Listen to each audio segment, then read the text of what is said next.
Alors, il y a un an, aujourd'hui, sous la direction d'une de nos meilleures femmes politiques au Québec, Véronique Yvon, qui est derrière moi, on a pu déposer une politique de lutte à l'itinérance qui était réclamée depuis des décennies par l'ensemble des intervenants et qui faisait consensus. Alors, Véronique, avec un ministre de la Santé qui était à l'écoute, Régent Hébert, avec une première ministre, Pauline Marois, qui voulait agir de façon robuste sur ce terrain-là, avec l'appui des municipalités et de l'ensemble des groupes qui forment le tissu humain de soutien à l'itinérance. On a fait un très, très grand pas en avant.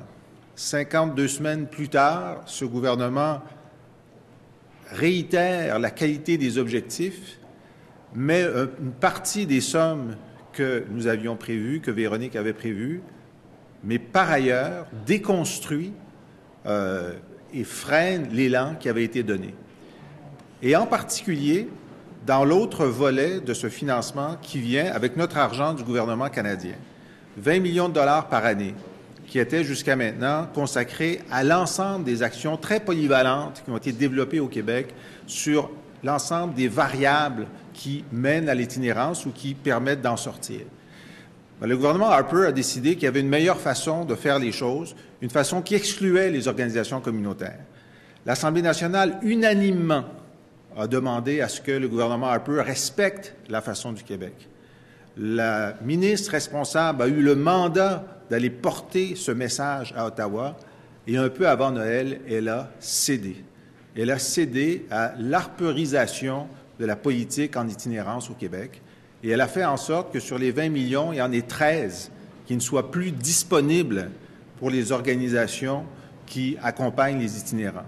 C'est une catastrophe. C'est une catastrophe qui fait en sorte que partout au Québec, des dossiers actifs sont maintenant en péril. Des gens vont être mis à pied et des gens qui sont à la rue n'auront pas les services dont ils ont besoin pour en sortir.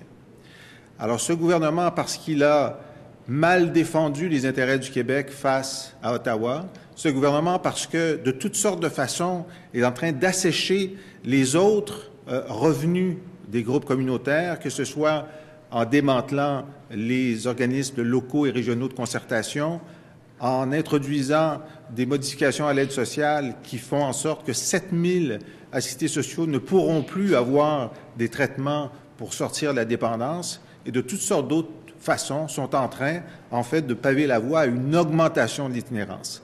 Alors, à la veille d'un budget, nous réclamons que les sommes soient réintroduites, que la négociation avec Ottawa soit refaite et que le gouvernement soit à la hauteur des attentes de la société québécoise dans la lutte à l'itinérance. Merci. Bonjour, Pierre Gaudreau, je suis coordonnateur du réseau d'aide aux personnes seules et itinérantes de Montréal, le RAPSIM. Je suis président du réseau Solidarité Itinérance du Québec. Jeudi dernier, dans son relevé hebdomadaire de la fréquentation des ressources d'hébergement que fait la Ville de Montréal, on a constaté une fois de plus une occupation des ressources qui est sans précédent. 99 % des places dans les refuges pour hommes étaient occupées. Quant aux ressources d'hébergement pour femmes, elles étaient occupées à 116 %, au-delà de leur capacité et en effectuant quotidiennement, encore une fois, des refus faute de place. C'est la 6e année consécutive à Montréal qu'on constate une augmentation de la fréquentation des ressources. Juste à l'hiver, on est passé de 53 000 nuitées offertes à des gens sans abri à plus de 70 000 cet hiver. Ça ne cesse d'augmenter et c'est le cas aussi ailleurs dans bien des villes où plusieurs ressources voient un débordement, qu'on pense à Valleyfield, Sept-Îles, Val-d'Or, Laval. C'est pour ça qu'on a demandé et obtenu une politique nationale de lutte à l'itinérance pour réduire le phénomène, aider les gens qui sont dans la rue, mais surtout, comme mes collègues l'ont dit, agir pour prévenir l'accroissement du phénomène.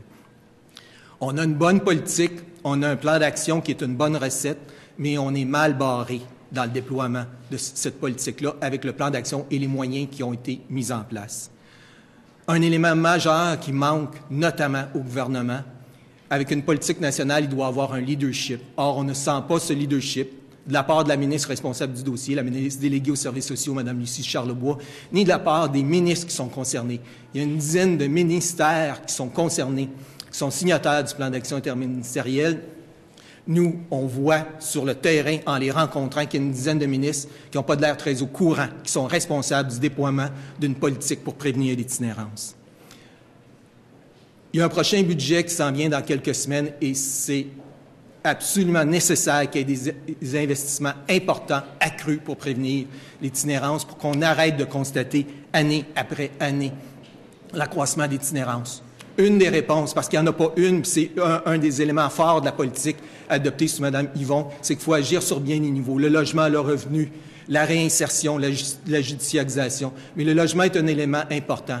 Ce matin même, la mairesse de Longueuil, Mme Saint-Hilaire, avec le maire de Montréal, M. Coder, demande au gouvernement du Québec d'accroître l'investissement dans l'accès-logis, d'accroître l'investissement dans les rénovations pour justement permettre, entre autres, comme le dit la politique et le plan d'action, développer du logement social, sauvegarder les maisons de chambre, ce qui est un enjeu dans bien des villes pour prévenir et réduire l'itinérance. On l'a dit aussi, il faut agir au niveau du revenu. La politique souligne la nécessité d'augmenter le revenu des personnes seules. Or, on n'a assisté à aucun progrès là-dessus depuis un an. Au contraire, on voit des reculs dans l'accès au programme et des gens qui vont perdre une partie de leur revenu. Il faut absolument travailler aussi fortement sur la question de la judiciarisation de l'espace public. Et là, il doit y avoir un leadership de donné par le gouvernement pour que dans toutes les villes, on revoie la façon d'intervenir avec les gens qui sont dans la rue. On veut qu'ils s'en sortent, mais il faut arrêter de les pénaliser parce qu'ils sont dans la rue, leur donner des contraventions qui, bien des cas, dans bien des villes, peuvent aller jusqu'à l'incarcération pour le non-paiement d'amende, tout simplement parce qu'ils sont sans abri. Il y a un élément important aussi qui doit être rétabli dans le prochain budget, c'est le financement supplémentaire qui avait été annoncé par le gouvernement précédent aux organismes communautaires. On a sacrifié un 120 millions pour aider les gens qui aident les gens. Les organismes sont à bout de souffle, plusieurs sont menacés de fermeture. La réorientation de l'aide fédérale va nuire à la lutte à l'itinérance et le gouvernement du Québec a sacrifié l'accroissement qui était prévu aux organismes communautaires et pendant ce temps-là, a annoncé le même ministère, dans le même contexte d'austérité, qui augmentait de façon majeure le salaire des médecins spécialistes. On voit que les priorités ne sont pas mises à la bonne place. Comme le député de Rosemont l'a dit, c'est clair aussi que comme Québec a avalisé l'orientation fédérale d'aider uniquement une partie de la population itinérante, l'itinérance chronique, en reniant la politique en itinérance qui souligne la nécessité de prévenir l'itinérance, est une mauvaise décision. Puis effectivement, Québec doit refaire ses devoirs à ce niveau-là, parce que clairement, on va peut-être sortir quelques personnes de la rue, mais on va assister à davantage de gens qui vont s'y retrouver. Merci. Bonjour. Il y a un an, le 27 février 2014, le gouvernement du Québec adoptait la politique nationale de lutte à l'itinérance, intitulée « Ensemble pour éviter la rue et s'en sortir ». Et on l'a ici, on est très content de l'avoir. Cette politique a été adoptée sous la gouverne de Mme Véronique Yvon, qui est présente avec nous aujourd'hui. Ce gain historique a été le fruit de 8 années de mobilisation de la part de notre réseau. Pourquoi on voulait une politique? Parce qu'une politique en appelle à cesser de tolérer l'intolérable, à agir sur les causes de l'itinérance, à agir pour aider les personnes à s'en sortir. Elle engage tous les gouvernements successifs à passer à l'action, à ne pas négliger cette question. Un an plus tard, quelques mois après la sortie du plan d'action interministériel 2015-2020, nous célébrons un amer premier anniversaire de cette politique.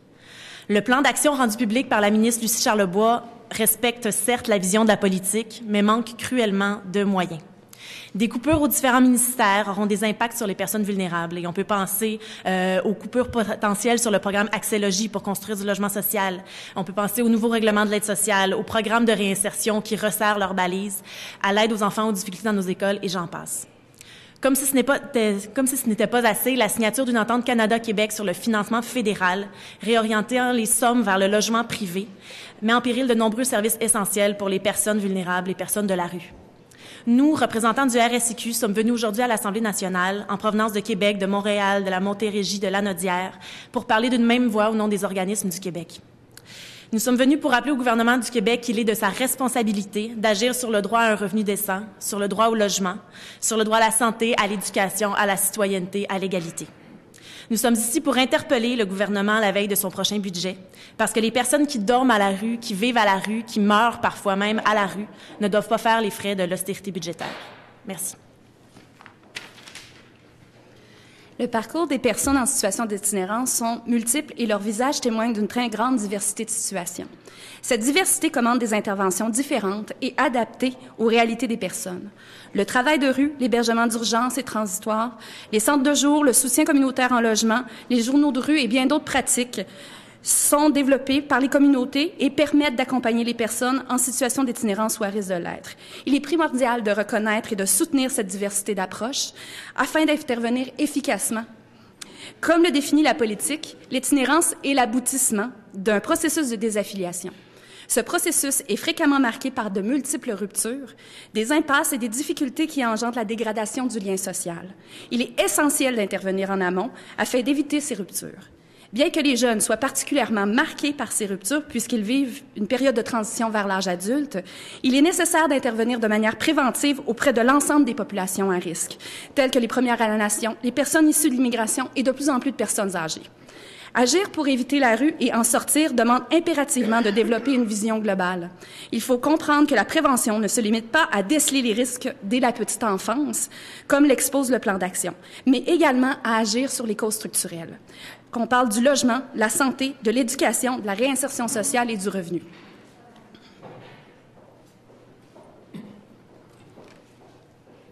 Il y a un an, la politique reconnaissait des déficiences en termes d'accessibilité de services et d'accompagnement pour répondre aux besoins particuliers des personnes à risque ou en situation d'itinérance. Considérant que ces personnes vivent de multiples problématiques, la situation exige une implication de tous les acteurs du milieu. Leur réalité requiert une diversité de réponses adaptées et ces réponses doivent être harmonisées. Ainsi donc, la politique mise essentiellement sur deux conditions, la concertation et la coordination des actions. Un an plus tard, force est de constater qu'il y a encore beaucoup de chemin à parcourir pour actualiser cette politique. L'annonce de regroupement de bureaux de direction régionale dans certains ministères et l'abolition de structures de concertation régionales, telles la Conférence régionale des élus, nous inquiète beaucoup puisque cela va à l'encontre de la régionalisation des services gouvernementaux et du partenariat Québec-Région. Nous anticipons les impacts négatifs de telles mesures sur la mobilisation et la concertation de nos régions. Par exemple, des périodes d'instabilité, une disponibilité moindre de la direction pour la région, affectant ainsi le traitement des dossiers et du temps alloué à la concertation régionale. Par ailleurs, l'adoption de la loi 10, qui modifie l'organisation du réseau de la santé et des services sociaux, affectera également ce travail de concertation. Nous avons développé des relations privilégiées avec nos partenaires au cours des dernières années et établi notre concertation sur ce partenariat. Nous craignons que toutes ces restructurations fragilisent notre travail par la perte de ces liens privilégiés. Le plan d'action interministériel ne doit pas faire les frais de la loi 10 et de tous ces bouleversements structurels. Au 1er avril, qui seront les interlocuteurs tenus de déployer ce plan sur les territoires? Il est essentiel que le plan se déploie dans toutes les régions du Québec avec des moyens et des ressources nécessaires. La concertation et la coordination régionale sont des leviers efficaces qui se doivent d'être soutenus et financés parce qu'au final, ce sont ces outils qui nous permettront de répondre de façon adaptée aux besoins.